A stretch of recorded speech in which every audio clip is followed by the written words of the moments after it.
Hi, Mayor Robert Schaefer here.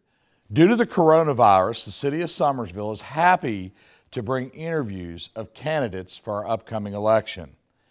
A couple important things to note. Primary Election Day has been moved to June 9th. Our County Clerk, Bobby Painter, along with your Secretary of State, Mac Warner, both highly encourage all voters to vote absentee this year. To facilitate your doing so, every voter will be mailed a postcard, which is your absentee ballot application. Simply fill the card out, return it to the courthouse, and you will be mailed your ballot. In the event you decide not to vote absentee, at a later date, voting dates and times will be announced. All precincts will be open on Election Day. A special thanks to Jason Eads for organizing this opportunity on behalf of the City of Summersville. Thank you to Marianne Taylor for doing the interviews, and Barney Benito, our videographer and manager of Summersville TV station. On behalf of the city, I encourage all to continue to adhere to the guidelines that have been issued and ordered by our Governor, Jim Justice. With the stay-at-home order still in effect, I encourage and remind you to wash your hands regularly, 20 seconds at a time. Cover your mouth and nose when coughing or sneezing. Avoid close contact with anyone. 6 feet is the acceptable distance for social distancing. Don't touch your eyes, nose, or your mouth. All involved in our interview process have been screened, as well as following all other guidelines. Thank you for joining us today. These are difficult and unusual times in our country and the world around us. With the COVID-19 pandemic, we are navigating in uncharted waters. As citizens of this great nation, we must stick together and follow the necessary precautions to overcome this disease. We are grateful to all of our healthcare providers, our first responders, and all those providing essential services. And to the leaders of our country and state government, thank you for your guidance and updates as we fight this war against the coronavirus. As West Virginians prepare to vote on June the 9th, we will not have the pleasure of a visit from a candidate or an invitation to a Meet the Candidate night. We must find different ways to meet the candidates, to understand their platforms, and to gather the information needed to exercise our right to vote. To help the citizens of Nicholas County meet the candidates without gathering, the City of Summersville and SCTV invite all of you to sit in your living rooms and watch and listen to a conversation with a candidate. I'm Marianne Taylor, Executive Director of the Summersville Arena and Conference Center, and it is my pleasure to participate in the interview process of these candidates. Candidates were sent an invitation to participate in conversation with a candidate. If they chose to participate, an interview was scheduled, and they also completed a wellness screening in accordance to the precautionary criteria for COVID-19. These interviews are being filmed over a 3-day period.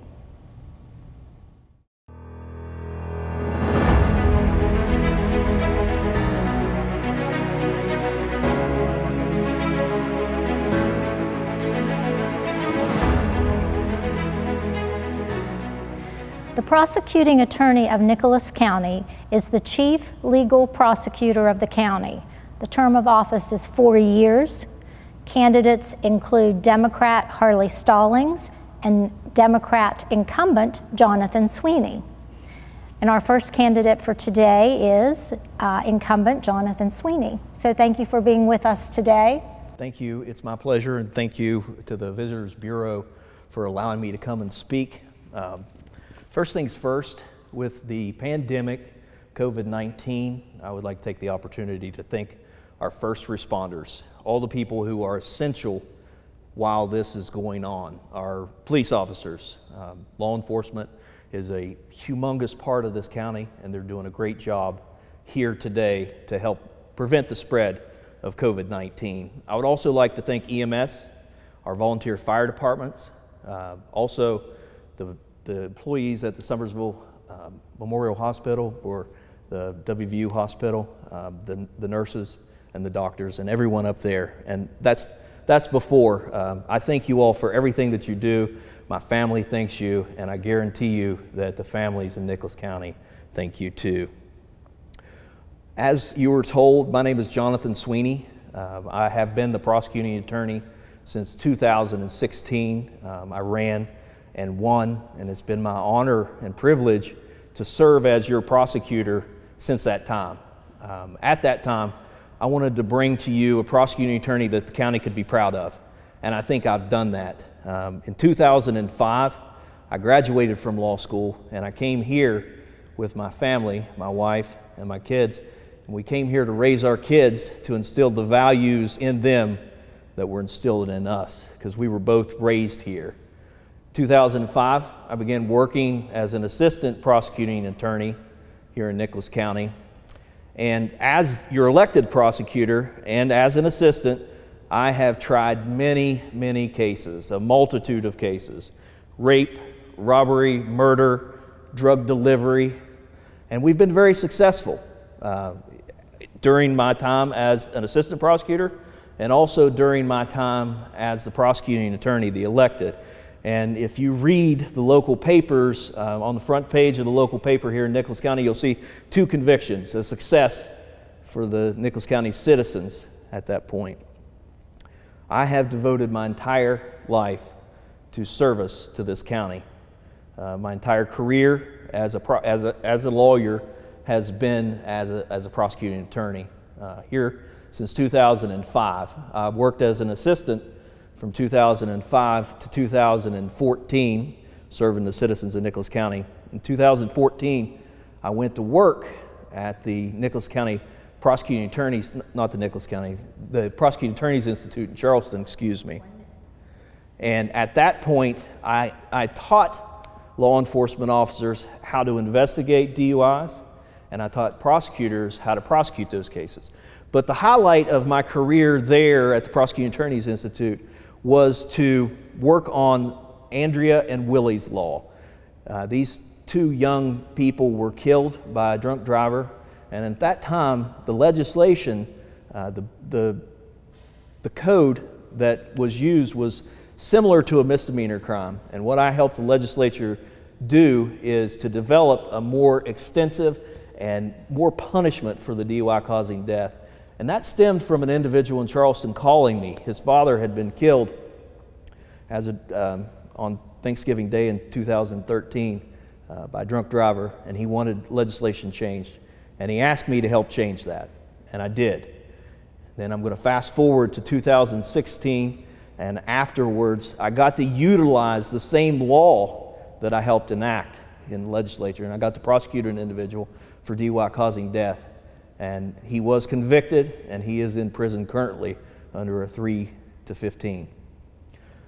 I'm also in service to the state and to the country as a judge advocate here in Nicholas County and in the state with the West Virginia Army National Guard. As a judge advocate, I am proud to be a part of the longest serving legal firm in the nation. It was started during the Revolutionary War by General George Washington, and I get to serve as a judge advocate for the state and also the country. I was deployed in 2015 in service to the country, and I was deployed overseas as a prosecutor and as a foreign claims commissioner, and I did that to protect the freedoms that we all love here today in the United States. Thank you. Thank you. So we will begin our question and answer session. Yes, ma'am. And your first question: Why do you want this job, and what qualifications do you bring to the position? I want to continue the work that I've started, and that means that I want to get reelected for the position of prosecuting attorney. And I bring an aggressive prosecution, but also we tender justice with mercy, and we have to do that. We're at ground zero for the opioid, the methamphetamine, and the heroin epidemic in this county. People don't believe that when I say it, but it's true. My job and every crime that's committed in this county is directly related to the addiction that we have in the county. So one of the things that I've done is if you deserve to be convicted of a crime and we indict you, we will take you to trial. Win or lose, we go to trial. We also make sure that the cases that we bring are good. And when we take a case to the grand jury, we will either lose it to a jury, win it to a jury, or take a plea. And when I offer pleas, I try not to offer lenient pleas. I'm pretty harsh on the pleas. And I never silence the voice of the people. I never stand silent in the sentencing hearings. And I always speak on behalf of the citizens of Nicholas County, on behalf of these people here. And I try to be their voice. And I try to ask for justice. And that's what I do. So if I had to sum it up in a couple words, tenaciousness and aggressiveness would be the things that I bring to the table. All right, well, thank you for that. Your next question. In what ways would you, as the prosecuting attorney, positively impact things like addiction recovery and mental illness through the cases that you are prosecuting? So what I have done and what I will continue to do as your prosecutor, if I am elected, is to, like I said, tender justice with mercy. And what I mean by that is when I took over as prosecutor, I worked hand in hand with Judge Steve Callahan and Judge Rowe. Judge Rowe was the interim judge for a while, and we worked on what people, and not a lot of people know about this, and I've tried to go out during my term in office and reach the hearts and minds of people regarding the drug diversion program. A lot of people don't understand what that is. But in that program, we take the worst of the worst people, the people who have been convicted of multiple felonies directly related to drugs. We don't take any violent offenders. We don't take any sex offenders, anybody in this program. These people that we bring to this program have been directly affected by their addiction and their prior felons. So what we do, and this goes to the addiction aspect of your question, is we try and we give them multiple chances. We take a plea to a felony, and at that point, they're allowed to go to the adult diversion program. And if they successfully complete it in the past, we have dismissed their cases. If they do not successfully complete it and they go back to their old ways and they do not take advantage of the program that we have put in place and that all other counties in this state, all 55, has put in place, then at that point, they go to prison. If they don't take advantage of what we give them, then they just go and do their time. But we give them that opportunity. I'm very passionate about this because I believe that it can work, and it has worked in a number of occasions. And I've gone out during the course of my term here from 2016 to present, and I've talked to people about this program, and I've asked them, is it worth it? If we can help one person and everyone else fails and goes to prison, is it worth it for us to try, for us to give the effort? Because it is a team of people. We have pastors, we have social workers, we have public defenders, we have the judge, we have probation officers. We're all in this together, and we're all trying to help them to get past the addiction. Along with addiction goes mental health. A lot of people self-medicate. And so what we do in any case where I believe that the defendant is not competent to stand trial or doesn't understand their rights or able to aid in their defense, we will draft an agreed order asking that they be evaluated. And we will send them to somewhere to be evaluated to determine that they understand what's going on. We take great care in handling the rights of the defendants, but we also are very, very strict in the prosecution of cases. If you need to go to prison, I will do everything I can to put you there. Okay, thank you. Next question. How can the prosecuting attorney play a role in addressing the opioid crisis? The first thing that I think I have done is to understand that the first aspect of their addiction, when they first use, it's not an addiction, it's not a problem, it's not a disease, but it turns into that. And so we have to treat the underlying issues, and I think that the drug court program that we have, and also the family treatment court program that we just started, I think those things are great tools that we can use in the prosecution of cases and to help bring families back together. One of the biggest aspects of my office now is abuse and neglect cases. That covers more of our time in the prosecuting attorney's office today than it ever did in the past. And so we have to tender justice with mercy, and we have to understand the underlying problem and treat that problem. And I think with those two programs, we've done that. Okay, thank you. Next question. We have a couple more minutes. Are you an advocate for the Neighborhood Watch program? Why or why not? I am an advocate for the Neighborhood Watch. And during my tenure as your prosecutor from 2016 to today, I have gone out on my own time and talked to at the time, Craigsville Community Watch was the only community watch that was active. Birch River wasn't active during most of my term. But I would go and I would talk to them, and I would talk to them about what we're doing. That's one of the groups that I talked about, the drug diversion program.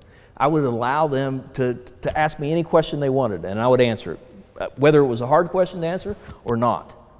But I was always transparent with the citizens of the county, and I tried to be that way because I do support the neighborhood watches. In fact, I came to the council meeting where the city of Summersville, they were enacting theirs, and I think Sergeant Nathan Harper and Jackie Bales, Patrolman Bales, have done a great job, a phenomenal job of getting this off the ground.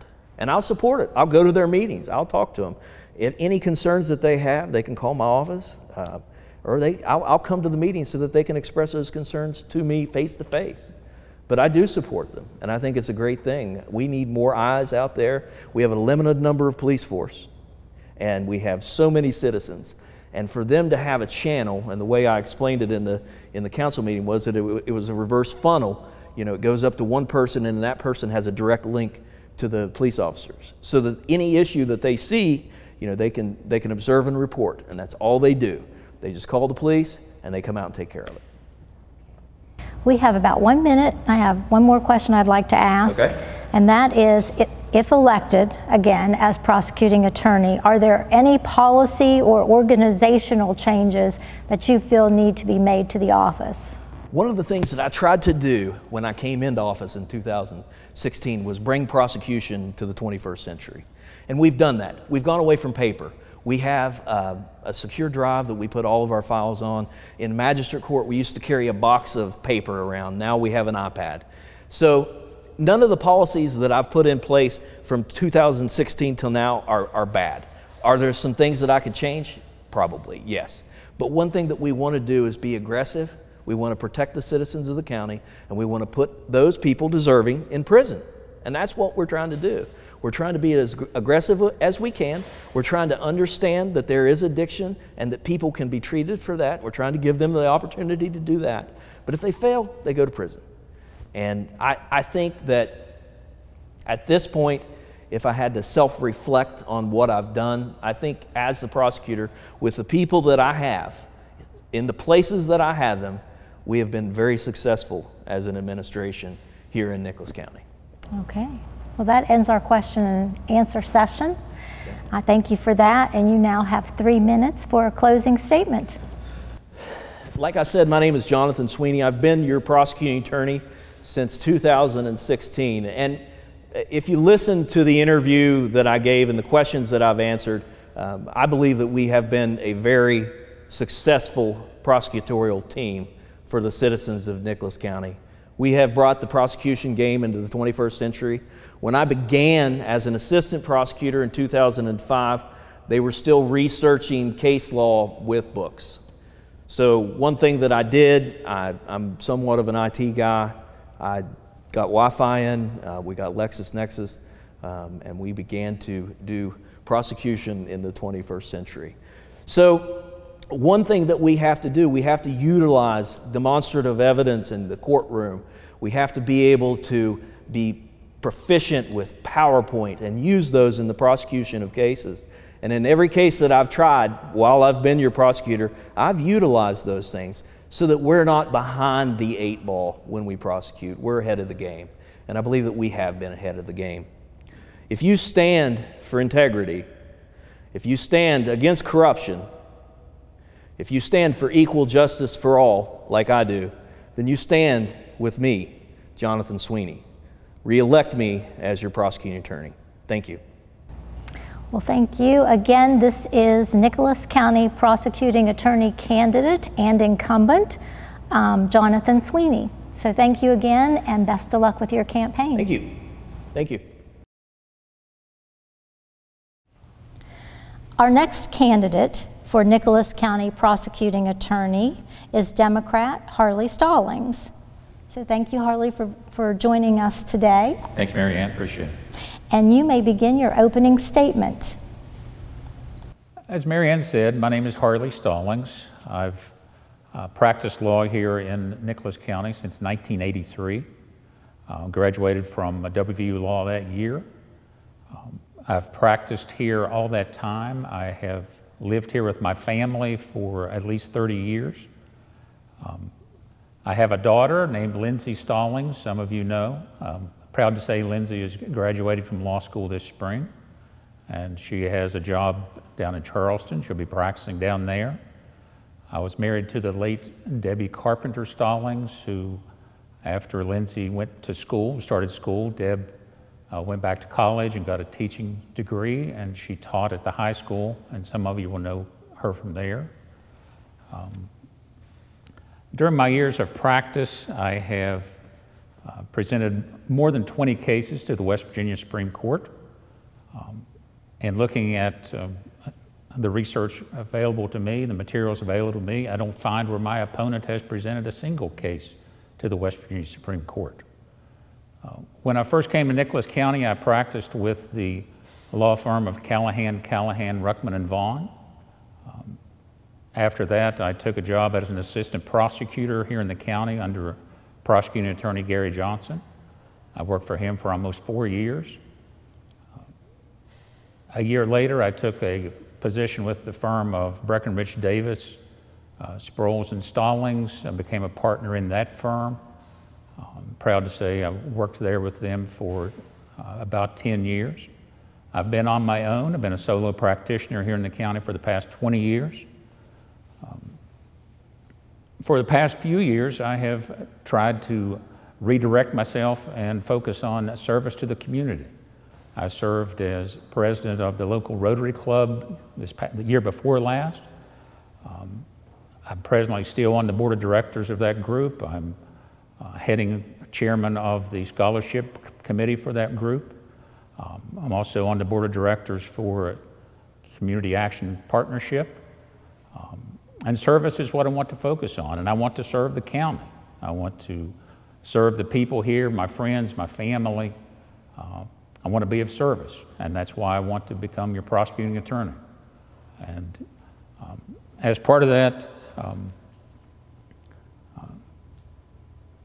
you should be aware of some of the things that your sitting prosecutor is not doing. In the last 3 years, the court has taken custody of 183 foster children on average each of the past 3 years. I'm sorry? 1 minute. You should also be aware that my opponent does not do those cases. The circuit judge tells me that 80% of his time is spent in abuse and neglect cases. The prosecutor that I'm running against now, in the past 3.5 years, he's had 3 different assistants cover those cases, and he chooses not to do those cases. I'm going to help with those cases. I'm going to do those cases. I'm going to be aware of who these children are, and I'm going to be trying to help these children. Well, thank you very much. So we will now begin the question and answer session. And your first question: why do you want this job, and what qualifications do you bring to this position?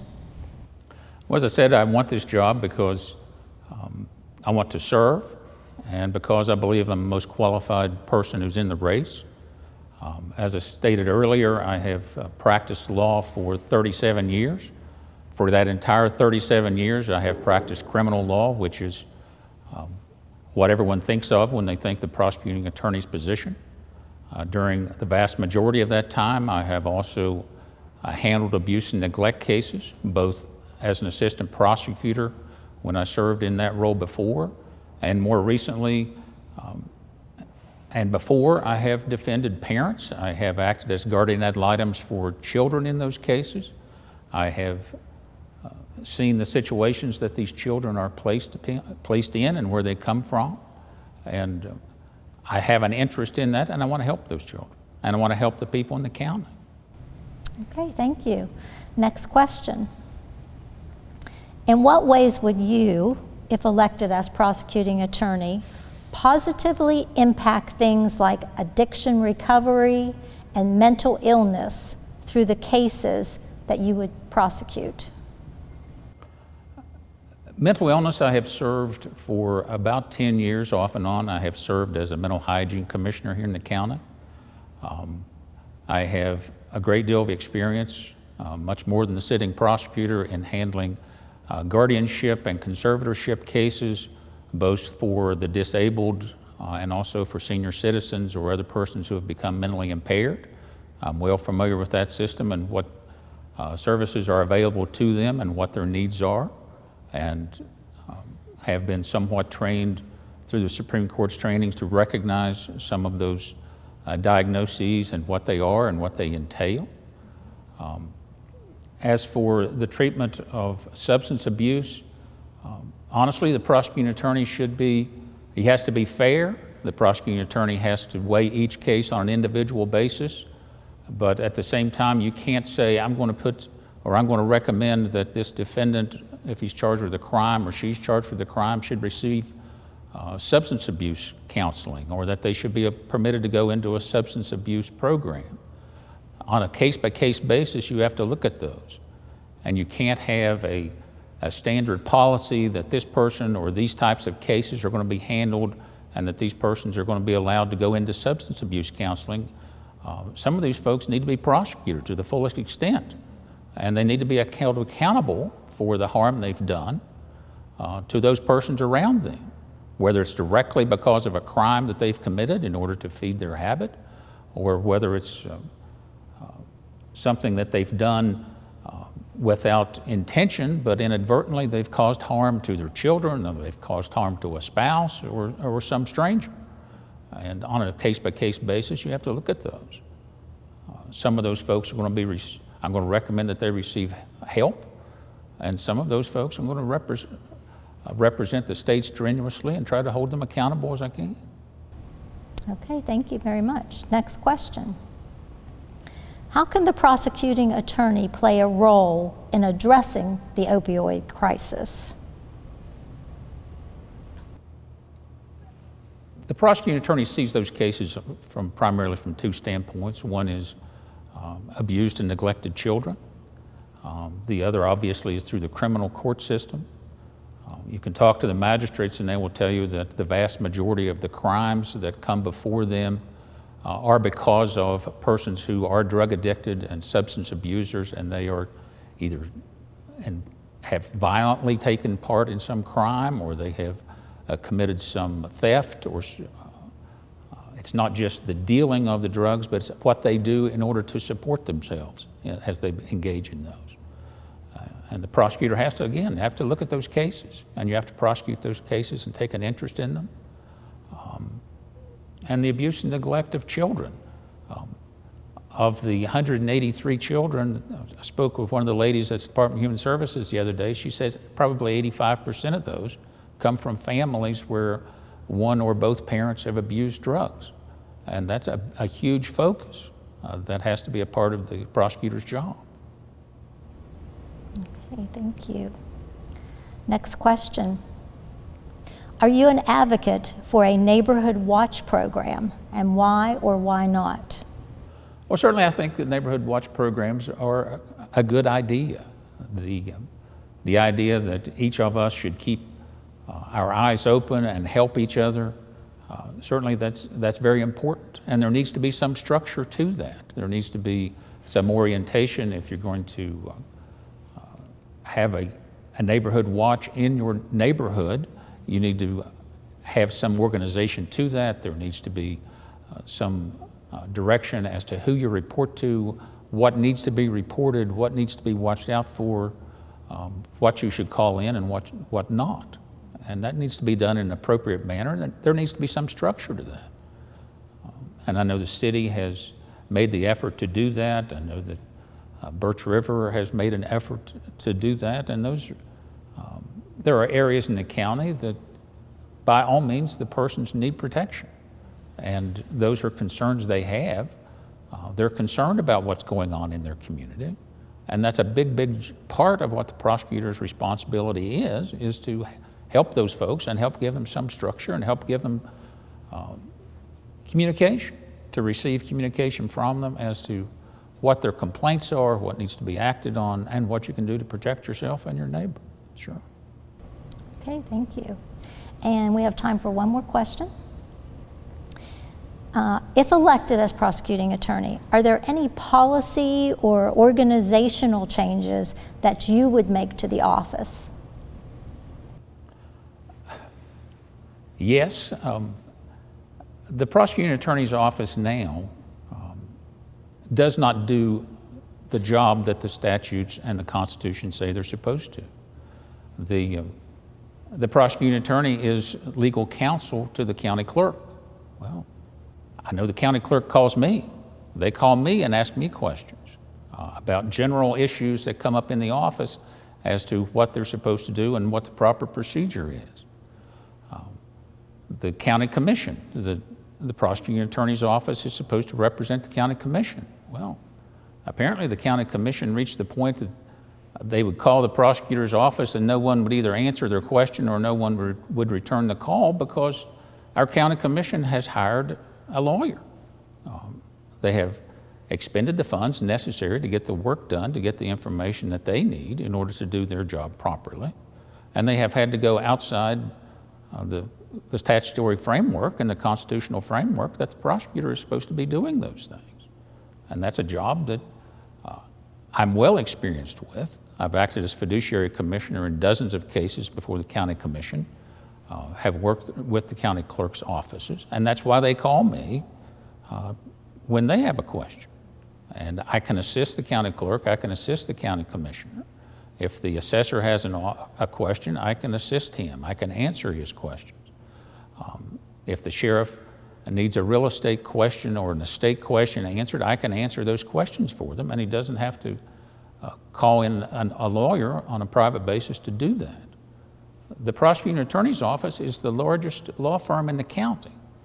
25 years ago, we had, I believe, 3 law firms that had at least 3 and as many as 5 or 6 lawyers in them. Well, those things have changed, and those offices are now usually solo practitioners, except for the prosecuting attorney's office. The prosecuting attorney's office is now the largest law firm in the county, and they should have people on staff who are able to answer those questions for the offices and the other elected officials in the county to do their job. And that job is not being done. The hours aren't being put in. The hours aren't being put in by the elected prosecutor to do those jobs and answer those questions. You don't leave at the time everyone else at the courthouse is going home. If you have a question that's laying on your desk that you need to answer, you have to do that either before the courthouse opens and before you have to be in court, or you have to do that afterwards. And those are things that I'm going to change and need changed. Okay, well, thank you very much. You will now have 3 minutes for your closing statement. I'm not going to need 3 minutes to do my closing. Mrs. Taylor has given me the opportunity to voice those concerns I have. I do want you to know that I want to serve the county, that I am well qualified to do this job. I have worked as an assistant prosecutor. I have worked with all offices in the county. I have worked with police officers more recently on the other side in defense, but I know most of the police officers in the county, and they know me, and I can work with them. And the prosecutor's office, from a legal standpoint or a law enforcement standpoint, is the chief law enforcement officer in the county. As part of that, you have to be there at odd hours when the police officers need to talk to you. You need to be there if they have an early shift or they're coming off a night shift and they want to talk to someone. They need that legal advice either first thing in the morning or after the close of business when they're coming on. I'm willing to work the hours, I'm willing to do the work, and I'm willing to be there the hours that are necessary for the job to be done. I mentioned earlier that my opponent had 3 different assistants doing abuse and neglect cases. Well, we reached a point about a year and a half ago that orders, a court's orders, which make a record of what the court's rulings are and what the court's directions are, were as much as 6 months in arrears. The paperwork wasn't being done. The prosecutor's staff was going home when the courthouse closed and the work wasn't being done. I'm willing to do that work. I'm willing to see that that work gets done. And I want to be your prosecuting attorney so that you can get the service that you're entitled to. And I want to do that work for you. And I would appreciate your vote, and I hope you will vote for me. But by all means, please vote. The opportunity that we have to vote, the Secretary of State is going to be sending everyone in the county an application for an absentee ballot within the next 10 days. Many of you will take advantage of that. You'll be given the opportunity to send back in that application, and the county clerk will then send you a ballot. It'll be the complete ballot. You'll be given an opportunity to vote, and you can vote as soon as your ballot comes back, or you can wait closer to the deadline that I believe Mrs. Taylor is going to tell you about after we're finished. So please vote. I would appreciate your vote. I'd appreciate your support. And please discuss the issues. Please discuss why I'm asking to be your prosecuting attorney and why I believe that's appropriate. Thank you. And thank you, Mary Ann. Thank you. And again, this is Nicholas County Prosecuting Attorney Candidate, Democrat Harley Stallings. So thank you again for joining us, and best of luck with your campaign. Thank you.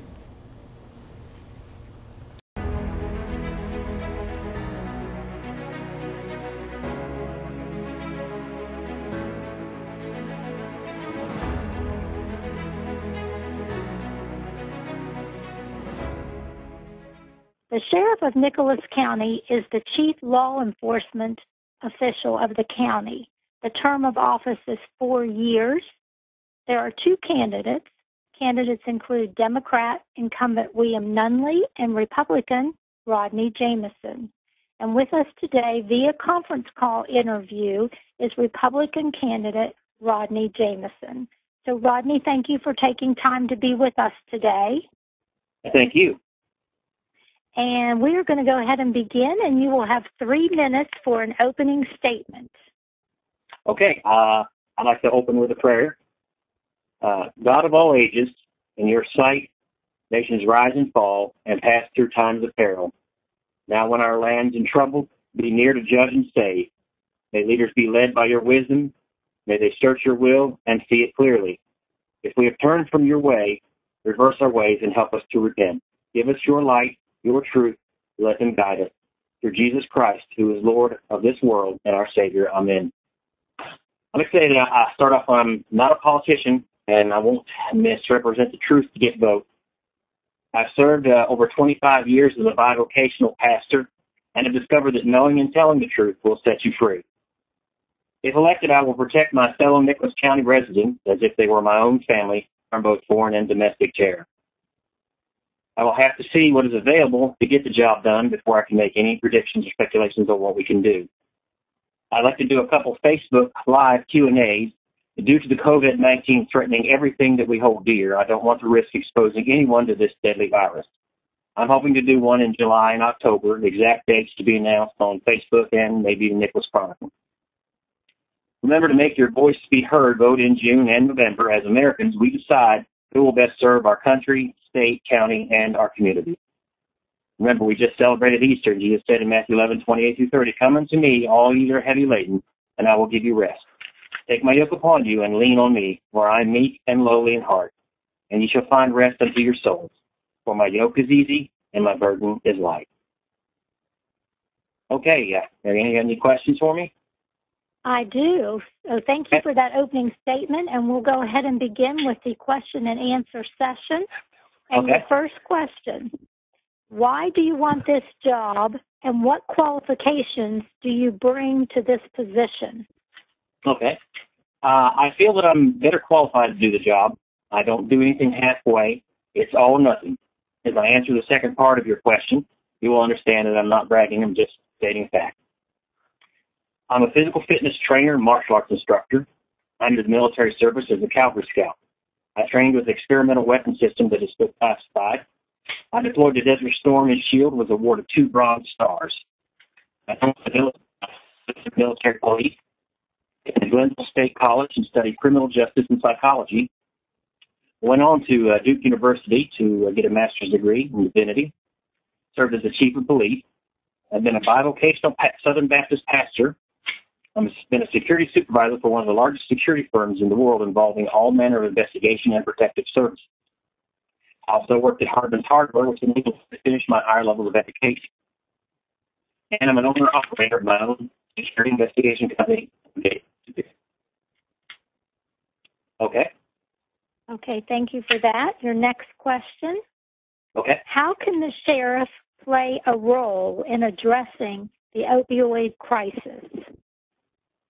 It's pretty difficult. I have engaged the services of a professional grant writing company. If elected, I will use this company to procure much needed money. By obtaining a grant, we can purchase high altitude drones to help us patrol this vast area and, of course, any other needs that our county may have. Perhaps one of the most important steps we can take is to work with our young people, schools, churches, and community organizations to educate and prevent future problems. I have extensive experience working with young people in the churches that I've pastored as well as in my wife's classroom. I'm willing to put my name on a mutual aid agreement. I'd like to improve relations with all emergency services. I have an ability as a gift from God to gap the differences between people. Matthew chapter 5, verse 11, "Blessed are the peacemakers, for they shall be called the children of God." Okay, any other questions? I do. I have a few more questions. Your next question is, what do you see as the sheriff's primary role? I would have to say a primary role of a sheriff is not so much beating the streets. That's kind of like his deputies do that. The sheriff's role is to more be a public relations man, to hear the complaints of the citizens, to deal with the complaints, and to help the community run smoother. Just be available to the community, because everybody wants to have somebody that they can complain to that has a problem. And as a pastor, I've done that quite extensively over the years.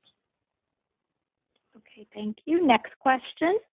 What is Nicholas County's most pressing law enforcement issue? Well, I spoke with the satellite communities, most of the smaller outlying communities, and it's not any reflection on any of our deputies or current administration. The fact is that they're not able to police or have enough police protection or patrolling in these areas that they find a lot of drug trafficking and drug problems in, which I found out through my life experience as well, is that if somebody's going to do drugs, they're going to find ways to do it and hide and sneak around and avoid law enforcement. So it makes our job that much more difficult when we don't have enough people to patrol, and there's in such a vast area, as what I mentioned, using something sort of like the high-altitude drones. Okay, thank you. We have a couple more questions. Next is, if elected as sheriff, are there any policy or organizational changes you would make to the office? Well, without knowing what exactly the policies are that's there and that's failing, again, it's a speculation of an answer, I have to say. But what I've found is that, and this also goes back to where I was talking about using a grant writer to get some grants for us. is being able to improve or increase the patrols, maybe even additional officers, any additional equipment that we need, spread out our time a little bit more evenly throughout the county with our scheduling and with our patrolling is what I can best answer right now for that.